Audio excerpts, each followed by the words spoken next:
हमारे बीच में राजस्थान के सबसे युवा एमएलए राजकुमार जी रोज साहब, प्रिंसिपल महोदय और हमारे गुरुजी अतुल जी परमार, मंचासीन सभी अतिथियों का मैं भी अपनी ओर से स्वागत करना चाहूंगा। और हमारे सामने बैठे हुए मेरे गुरुजी, जिनके पास में मैंने यहाँ ही पढ़ाई की है, सबका नाम नहीं लेना चाहूंगा। बहुत नए नहीं हैं, पुराने भी हैं। और जब हम लोग इस कॉलेज में पढ़ा करते थे 1998-99 और 2001 में मैंने बीए पास किया यहाँ से और 2005-06 में एमए पास यहाँ से किया है सोशियोलॉजी से। उसके बाद में पॉलिटिकल साइंस से प्राइवेट मैंने किया। तब इस कॉलेज की स्थिति बहुत खतरनाक थी, भवन नहीं थे, लेकिन संघर्ष हमने किया और तत्कालीन सरकार जो भी रही उससे मांग करके आगे का जो भवन बना। तब बहुत जर्जर अवस्था में कॉलेज हुआ करता था और उस समय में जो टीचर थे तब ये अभावग्रस्त जिला माना जाता था, यहाँ सुविधा नहीं थी, फिर भी टीचर यहाँ पे, लेक्चरर यहाँ पे रहा करते थे।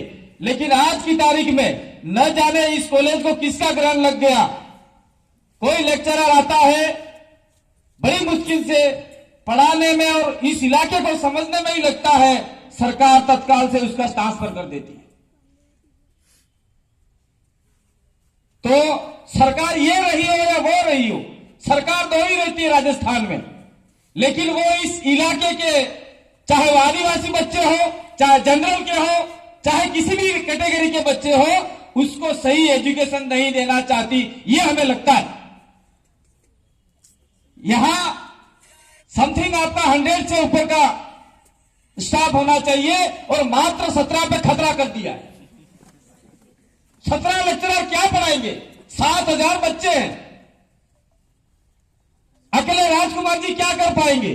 फिर भी अपनी इच्छा से सीएम साहब को दबाव बनाएंगे और कुछ बढ़ने का प्रयास करेंगे।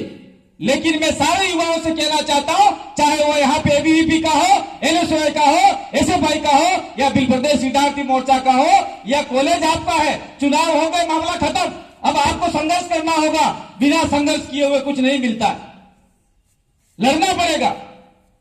और मैं एमएलए साहब को एक बात और कहना चाहता हूं, 2013 में शायद एक राजस्थान सरकार ने एक भर्ती को खत्म किया, सेट।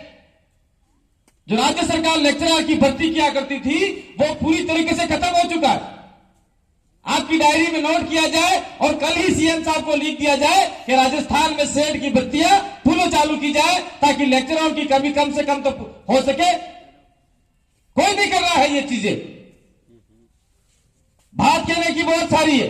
इसी बीच में हम लोग जो पढ़ाई कर रहे हैं, मैंने हर बार कहा था, हर कॉलेज में मैं भाषण भी कह के आया हूं, अभी भी कह के जाना चाह रहा हूं। जब हम लोग पढ़ा करते थे उस समय न तो लाइटें थी, न केरोसिन मिलता था, फिर भी हम लोग पढ़कर आगे बढ़े। आपको हंसी आती होगी, अरे आके समनिम बढ़ जावे ही या कि रास्ते मल तो नहीं, वही झूठी बात करें। नहीं, उस समय हमको केरोसिन नहीं मिला करता था, कंट्रोल के भाव से हम केरोसिन लाते थे, 10वीं 11वीं पढ़ते थे। जब एग्जाम देने जाते, यहां उंगली डालते तो पूरी उंगली काली हो जाती थी। ये हमने देखा है हमारे जीवन में। अब आपको ऐसा नहीं देखने मिल रहा है। कम से कम लाइटें हैं, सुविधा है। तब हमारे पास में रुपये पैसे नहीं हुआ करते थे, हमारे पिताजी 8 आने रुपया दिया करते थे, हम फलोज स्कूल जाया करते थे और यहाँ पे आते थे कॉलेज में, बड़ी मुश्किल से 2 रुपया मिलता था। और आज कम से कम हमारे घर में कुछ तो है, रोजगार गारंटी चल रही है और विभिन्न प्रकार के रोजगार चल रहे हैं, माता पिता पैसा ला रहे हैं। उन पैसों का आप लोग सदुपयोग करो और पढ़ाई में ज्यादा ध्यान दो। मैं पुलिस प्रशासन यहाँ पे बैठा हुआ है, उनसे निवेदन करना चाहता हूँ। आज सुबह ही हमारे कॉलेज के बच्चे ट्यूशन जा रहे थे और जानबूझकर उनको पकड़ के उनकी गाड़ियां पकड़ ली। सब्जी लेना जाते हैं, उनका हेलमेट नहीं होता है, उनको नहीं पकड़ते। बच्चे ट्यूशन जा रहे हैं, उनको भी बार बार टारगेट किया जा रहा है। मैं सवेरे चला गया, मेरी स्कूटी पकड़ ली, मैं कह ले जाओ पकड़ के। जो दारू पी के जा रहे हैं शाम सुबह, जो धांधलियां कर रहे हैं, जो नाटक कर रहे हैं, उनको नहीं पकड़ते। कॉलेज को बच्चों को पकड़ते हो, 1000 रुपये लेते हैं। 1000 रुपये नहीं होता, चल ला 200 रुपये 100 रुपये जेब में डाल लेते हैं। मैं एसपी साहब को कहना चाहता हूं, यहां मंच के मार्फत से हमने पहले भी करवाया था, जब उमेश अध्यक्ष था, पोपट भाई अध्यक्ष थे और ये हमारे कैलाशनाथ जी अध्यक्ष थे। उस समय एसपी साहब को हमने कहा था कि यहां के बच्चों का आपका लाइसेंस नहीं होता है, आप लोग कैंप लगाओ। उस समय एसपी साहब शंकरदत्त जी शर्मा थे, उन्होंने कॉलेज का कैंप लगाया था और बहुत सारे बच्चों का लाइसेंस बना के दिया था। तो मैं प्रिंसिपल साहब से भी कहना चाह रहा हूं, आप लोग एसपी साहब को एक लेटर लिखे और जितने भी हमारे बीपीवीएम के जितने भी सक्रिय सदस्य हैं वो जाके एसपी साहब से बात करें कि मॉर्निंग में हमारे बच्चे ट्यूशन पे जाते हैं, उनका 1000 का आपका जो चालान बात है वो बंद करे, अन्यथा हमको रोडों पे उतरना पड़ेगा। क्या नाटक बना रखा है, जो दारू पीते उनका लाइसेंस आपका पैसा ही नहीं लेते उनसे और बच्चों का पैसा लिया जा रहा है। यह स्थिति बहुत खतरनाक है, इसलिए मुझे यहां कहना पड़ा। लेकिन साथ साथ में मैं और आप लोगों से कहना चाह रहा हूं, 1000 रुपए का हम लोग वहां पे फाइन कटवाते हैं, लेकिन 500 रुपए का हेलमेट नहीं खरीद सकते। अगर हेलमेट नहीं खरीदोगे तो आपका इस अंडे का आमलेट बन जाएगा, आमलेट बन जाएगा तो अपने माता पिता बहुत परेशान होंगे। इसीलिए मैं आप लोगों से कहना चाहता हूं, जितने भी हमारे युवा साथी हैं, 500 रुपए का 1000 रुपए का हेलमेट आता है, उसको खरीद के लगाया करो, ताकि पुलिस भी आपको पकड़े तो नहीं कम से कम। यह भी एक शिक्षा है, इस शिक्षा से हम दूर भाग रहे। यह एकेडमिक शिक्षा है, वो व्यवहारिक शिक्षा है। तो एकेडमिक शिक्षा के साथ साथ में व्यवहारिक शिक्षा का भी हमें उपयोग में लेना चाहिए। बात कहने की बहुत सारे हैं और मैं एमएलए साहब को मैं तो निवेदन नहीं करूंगा, लेकिन अगर बीर प्रदेश विद्यार्थी मोर्चा और जितने भी छात्र संगठन है वो लेक्चरर के लिए आंदोलन करते हैं तो मैं सबसे आगे आपके साथ में रहकर आंदोलन करूंगा, क्योंकि हम लोग कोई नेता वेता नहीं है। भील प्रदेश विद्यार्थी मोर्चा को खड़ा करने में हमारा बहुत बड़ा योगदान है। 2016 से हम लोग काम कर रहे हैं इस कॉलेज के अंदर नए फ्रंट का। और मैं बालिकाओं को कहना चाह रहा हूं कि आपके लिए बहुत अच्छा ऑप्शन है।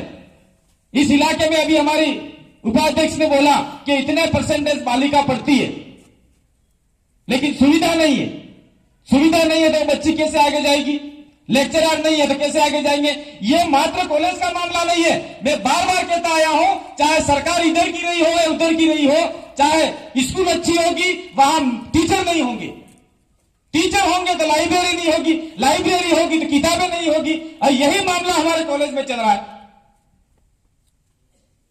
इसीलिए इस मंच के मार्फत से, मैं पत्रकार के महोदय मार्फत से, टीवी इलेक्ट्रॉनिक मीडिया के मार्फत से राजस्थान सरकार को हम लोग कहना चाहते हैं कि आदिवासी इलाके का ये कॉलेज ही नहीं है, ये मिनी यूनिवर्सिटी है।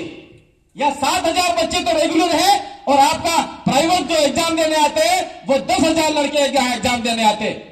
समथिंग आप 15,000 बच्चे यहां आपका एग्जाम देते हैं, वो सारी सुविधा ही नहीं है। अब करें क्या?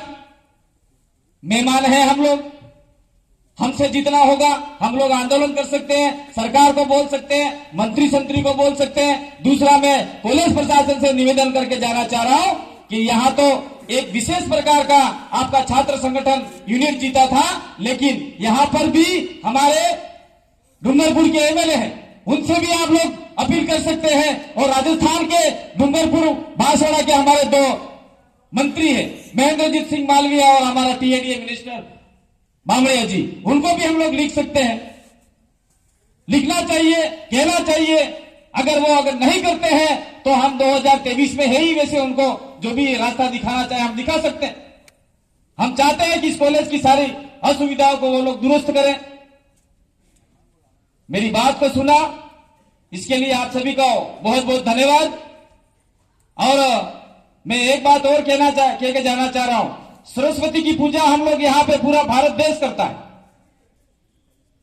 जहां आपका महाविद्यालय हो, स्कूल हो, कॉलेज हो, लेकिन मुझे नहीं लगता कि सरस्वती का हम लोग यहां वंदना करते हैं।